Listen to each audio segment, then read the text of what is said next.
Ray Kroc didn't want to be just another businessman.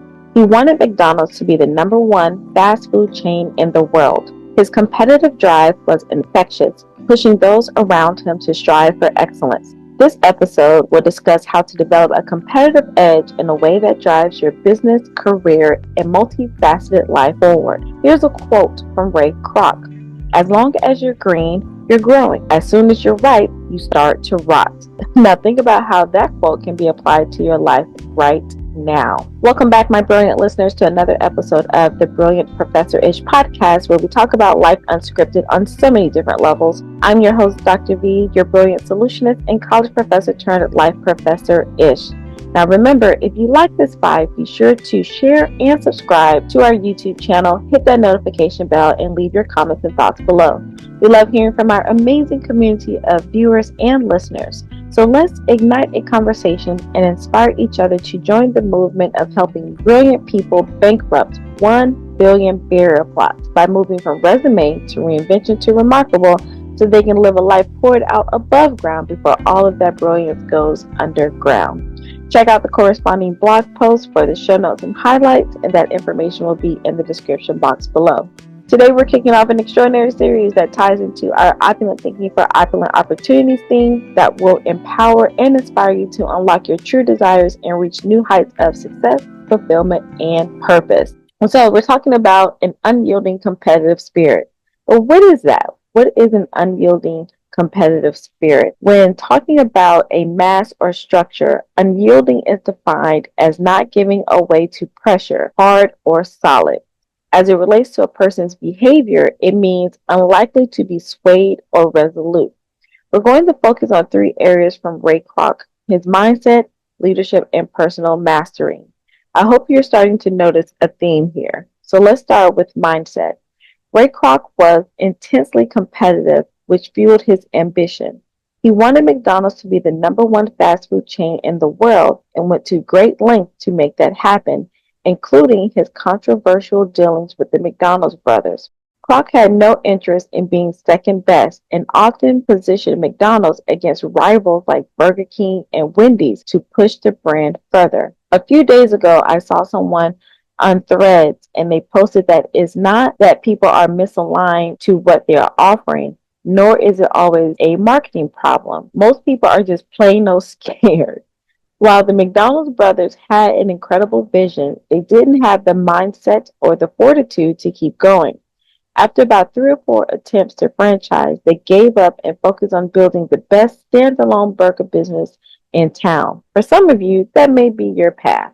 But if it's not, you have to be willing to lean into your competitive side, stand in your power, and go up against the giants in your industry. But you can only do this if you have an unyielding faith in your vision. Now, his leadership. Ray Kroc's competitive edge made him a demanding leader, but it also created a culture of striving for excellence within the company. He expected the best from those he worked with, which sometimes made him ruthless in his pursuit of success. Now, I know we want to help people and serve them, but let's not forget the role of a leader. A leader is someone who can see how things can be improved and who rallies people to move toward that better vision. A few days ago on LinkedIn, I saw a post that said, "It's when you humble yourself as a servant that people want to follow you as a leader." Now, I responded and I said, yes, I definitely agree. Some leaders take on a servitude mentality instead of a servanthood approach when it comes to humility. Going back to the Bible, Jesus was both the lamb and the lion. So many people forget that there's another side to leadership. One time I remember hosting an event at the university where I work, where we gathered professional women in the STEM field, which is science, technology, engineering, mathematics, to talk on a panel for middle school girls aspiring to similar roles. Now, I forget the exact question, but the associate provost at the time responded by saying that her role was to help those in need and to serve the university community. However, the university president had this puzzling look on her face and responded by saying that her main focus wasn't to be the help, but to lead, because she was brought in for a specific purpose of turning that university around. Now, of course, there was more context, but that moment lives rent-free in my head. Although she received mixed reviews as the first woman president since the school was founded in 1883, yes, 1883, she did an incredible job with its overall image, faculty hires, including diversity hires, fundraising, and etc. Now, some people may see her as ruthless and cutthroat, but again, she did what she needed to do to get the job done. While some people say Ray Kroc was ruthless, he knew what he needed to do to get people on board to make McDonald's the #1 fast food franchise in the world. However, that level of leadership requires a certain level of personal mastery, and that's our next topic. So, Ray Kroc's personal mastery lay in his relentless drive to improve and his belief about continuous progress. He was never satisfied with quote unquote good enough and constantly pushed for better results. Now, there's a reason why we have the top 20%, the talented 10%, the elite 5%, and the prestigious 1%. I believe it's more challenging to keep striving after a certain threshold or accomplishment level because there will always be people around you who will ask, well, when is good enough? Or when is enough enough? If you don't have strong personal leadership with tools to shut down or shut off the negative chatter, you will never go as far as you can. Now, I've heard a myriad of top business owners and entrepreneurs say that 90% of business problems were personal problems wrapped in disguise. Remember, personal mastery is a set of specific principles and practices that enables you to learn, create a personal vision, and view the world objectively. It requires a level of self-awareness, self-management, and self-learning. Now let's take a deeper dive into Ray Kroc's unyielding competitive spirit. Ray Kroc wasn't just competing to survive. He wanted McDonald's to be the best in the world. That relentless competitive drive fueled his decision and propelled the company's success. Ray Kroc's competitive spirit meant he was always thinking ahead, outworking the competition, and refusing to settle for second place. While we always want to win in life, we must address the importance of cultivating a competitive mindset without falling into unhealthy comparison. Ray Kroc's competitive edge wasn't about tearing others down, but about pushing himself and his team to new heights. Competition is the act or process of trying to get or win something such as a prize or a higher level of success that someone else is trying to get or win. Now, if you believe in abundance, then you know that we all have our own personal prizes to claim. We're not out here competing for someone else's trophy. I know people talk about collaboration and connection, and we all need that within our teams. But the true enemy is comparison, not competition. Not too long ago, I saw a short on YouTube showing the farewell walk of Mercedes CEO Dieter, I think it's Zetsche, Zetsche, who retired after 49 years. So once he was dropped off to his home, the garage door opens up and it cuts to him driving a sporty BMW. The caption says something like, "Thank you for making us better." Now, I'm not sure how true that is, but it's a perfect example of how two juggernauts can exist and appreciate what each company brings to the market. We see this all over the place with Coke and Pepsi, Bentley and Rolls-Royce, Louis Vuitton and Versace, even Target and Walmart. But what we have to remember is that what keeps a lot of people small is the internal comparison. While the world may compare you against someone, that part is none of your business. Your business is to use that fuel to spark up the innovation like Ray Kroc. All right, so I went off on a little tangent, so let's get back on track. Ray Kroc was relentless in deal negotiations. He outmaneuvered competitors in deal making, including his battles with franchise owners and the McDonald's brothers themselves. We talked about this in previous episodes, but I wanted to highlight the sharp business instincts that comes from Ray's competitive drive. Every day I'm realizing why 80 to 95% of small businesses fail between years 1 and 5.